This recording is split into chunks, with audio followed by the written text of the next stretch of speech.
over a cup of coffee or something and say, you know, Harold, I got a problem with this, and you can talk to them. And if they don't do what you want them to do, then you can organize to try to take them out of office.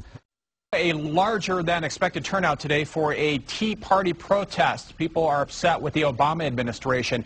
And this time, in addition to signs denouncing government spending, protesters were encouraged to bring their guns. Well, I think there's a lot of people, myself included, until about a year ago, that basically just trusted our government and believed that they were actually doing what was best for us. The protesters say the pending health care legislation is a big reason why they're upset. But they're also angry about gun control, big bailouts, and tax increases. They say it's time they're heard. Well, I would call it sensitizing people to the problem. You have different levels here. There are some people who understand this problem, and then there are others who don't understand the specifics of it, but they know the source of it. And Congress, this problem is located in Congress. And then there's some down below who will understand not only that, but they say, well, I know a solution to it, or I know a direction for a solution. We have to work through the states or what have you. And then you have a vast mass way at the bottom who are feeling the economic and social screws being turned on them. And the one thing they know is they're not responsible for this. They didn't do this. Somebody else did it.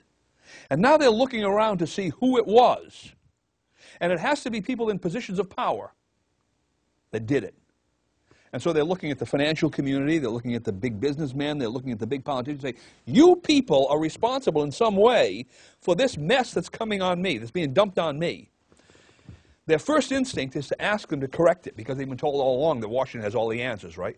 But now they're realizing Washington does not have the answers. We get hope, we get change, and we don't actually get any hope or change, right? That was the whole mantra of the Obama campaign. I leave Mr. Obama aside, right, without criticizing him in particular, but that's the idea of all of these political campaigns. You put in this new fellow, and things will change. And people have swallowed that stuff long enough. They realize it isn't true.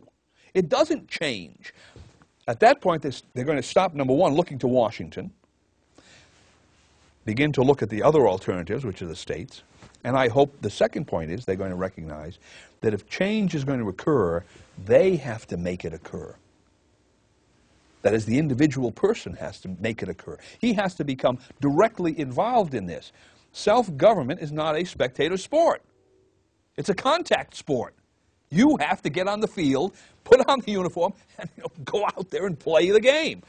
And if that means working with an alternative currency, and learning how to use it as a businessman, you have to do it. If that means becoming part of a militia unit so that you can deal with whatever the local emergencies are, you have to do it. Nancy Pelosi is not going to come down from Washington and do this for you. I am sovereign. I have a right to life. I have right to freedom of speech, and I know that I have these rights. I don't ask anybody for permission. I do not look to some higher authority to determine whether or not I have these rights. God made the people made the states, and the states made the federal government, and that's the way the power flows. The people in this country, the average citizen, the guy sitting in front of a television set after having dinner at night, they know something's wrong. They can feel it in their gut. They know that there's something just not right with the world. As Morpheus said in The Matrix, he said, you know, it's the splinter in the corner of your mind. There's something there, they just can't put their finger on it. It's our responsibility as citizens, as people who uphold the Constitution, to give them the option, to give them the ability to take the red pill and see how far the rabbit hole goes. And when they do, when you start making people awake and aware of what's going on, they become excited themselves and become true grassroots people themselves and want to spread the message. And I think that's happening to great effect right now. When you evaluate the efforts and the results of the Patriot Uprising, the Tea Party movement, and you ask yourselves, have we made measurable progress in reasonable time? The answer to that is a resounding yes. Absolutely. We are making major progress. Politicians are scared like they've never been scared before. And that is exactly where we want them. We want politicians to be in a constant state of fear, not physical fear, but fear of not being reelected, fear of the people holding their feet to the fire, fear of the people actually paying attention to and watching what they do. That's where we have the politicians right now. The number one thing we can do to save our republic and restore our Constitution is to retake our Congress back for the people. Take it away from the establishment and the incumbents and give it back to the people. How about local government? Same thing, local government. We need to be electing local candidates that have a very clear and demonstrated understanding of their state constitutions, of the federal constitution. That way we know that those people are up to our business and not their own business.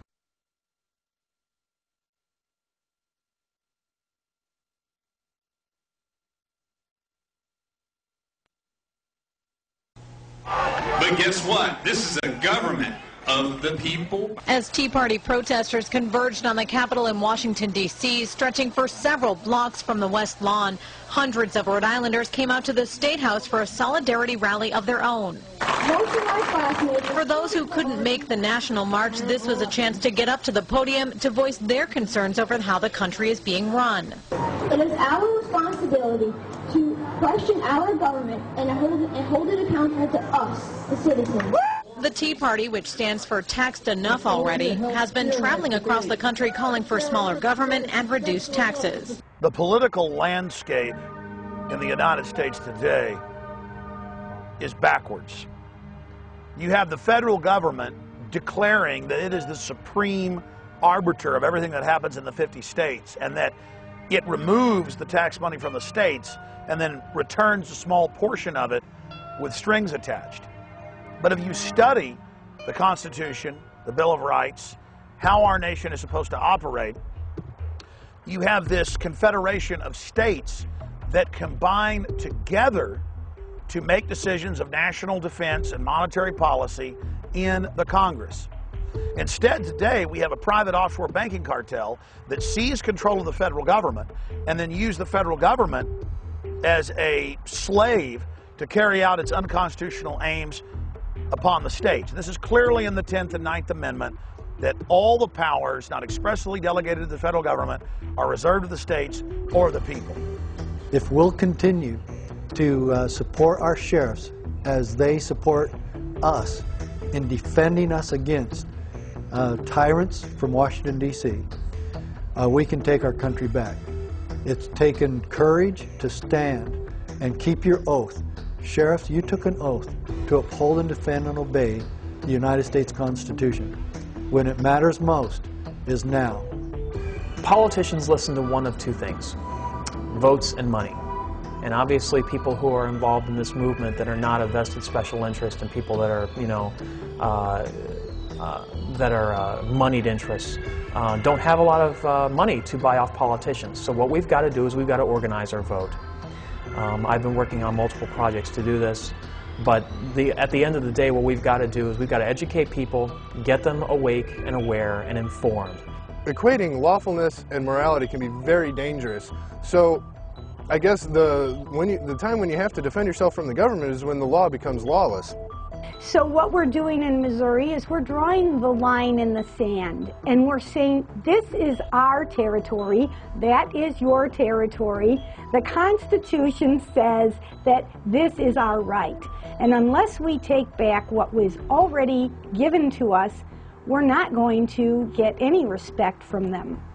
So be encouraged, be motivated, be engaged, and just have a part of this, because 30 years from now, somebody's going to ask you what you did during the Patriot Uprising. They're going to ask you what you did during the years of 2010, 11, and 12, and it's my prayer that you'll be able to say that you were right in the middle of it and that you had a piece of this fight.